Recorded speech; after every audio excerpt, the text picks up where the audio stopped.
En 2018, l'ASN estime que le niveau de sûreté et de radioprotection est resté globalement satisfaisant.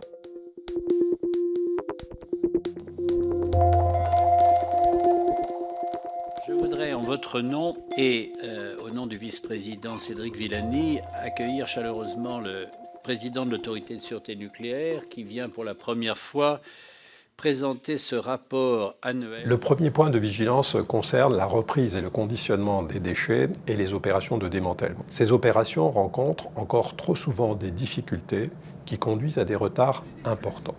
L'ensemble des exploitants doit être vigilant sur la conduite de projets et sur les ressources qui sont affectées à ces opérations. Le deuxième message concerne l'état des installations. Bien que les exploitants soient vigilants, l'ASN constate encore trop souvent des écarts de conformité par rapport à leur référentiel de sûreté. Les efforts qui ont été réalisés ces dernières années dans le cadre des examens de conformité réalisés à l'occasion des réexamens de sûreté doivent être encore approfondis.